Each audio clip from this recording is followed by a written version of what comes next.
Hello everyone. In this video, we will discuss the term psychological and psychoanalytical criticism. Introduction.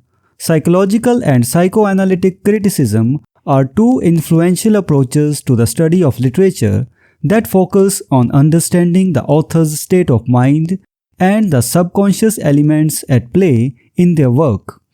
These critical methodologies emerged in the early 19th century as part of the Romantic movement's shift towards an expressive view of literature. This video explores the key principles and practices of psychological and psychoanalytic criticism, highlighting the works of prominent theorists such as Sigmund Freud, Carl G. Jung, and Jacques Lacan. Additionally, we will examine their impact on literary interpretation and how contemporary critics continue to engage with these theories. Psychological criticism. Psychological criticism delves into literature as an expression of authors' mental and emotional state, emphasizing the significance of the individual author's personality in shaping their work. The approach gained traction in the 19th century, with Thomas Carlyle suggesting that understanding a literary work requires discerning the unique nature of the poet behind it. This variant of criticism involves three main procedures. Number 1. Referring to the author's personality to interpret the literary work. Number 2.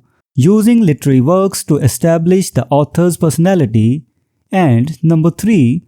Reading a work to experience the author's consciousness. Psychoanalytic criticism. Psychoanalytic criticism, founded by Sigmund Freud, builds upon the principles of psychoanalysis.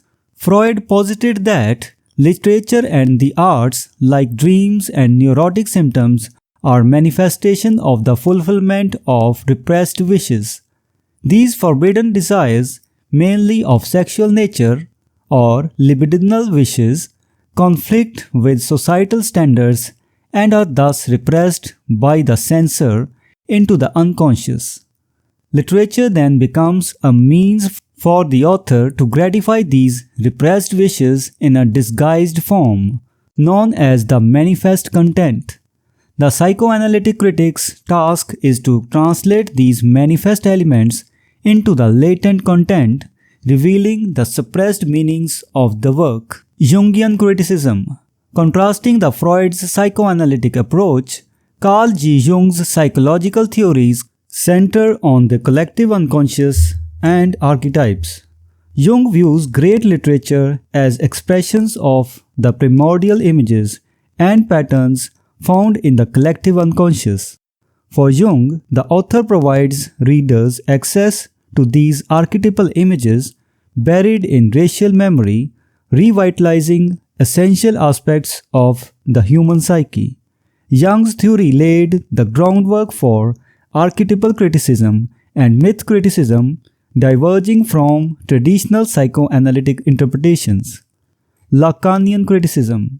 Jacques Lacan, often referred to as the French Freud, developed a semiotic version of psychoanalysis that interprets the human mind in terms of language and signification. Lacan emphasizes the distinction between the pre-linguistic imaginary and the symbolic stage of language acquisition.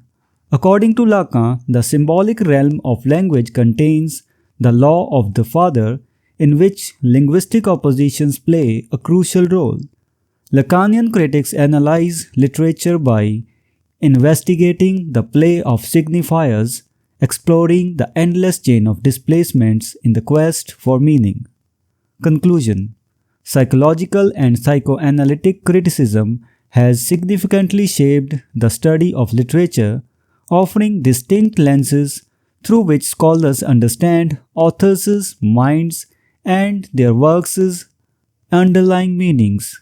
Freud's psychoanalytic theories paved the way for in-depth interpretations of literary texts, while Jung's focus on archetypes enriched the understanding of collective unconscious motives in literature. Lacanian criticism, rooted in linguistics, introduced new perspectives on the relationship between language and the psyche. These approaches continue to influence contemporary literary analysis as scholars explore and adapt psychoanalytic concepts to a wide range of critical theories. So this was the discussion on the term psychological and psychoanalytic criticism.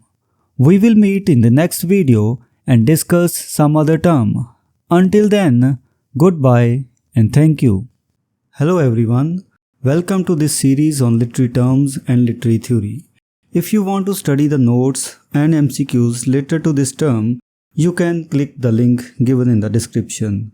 We are also going to start our online and offline classes for UGC NET for English literature very soon. So stay connected with us.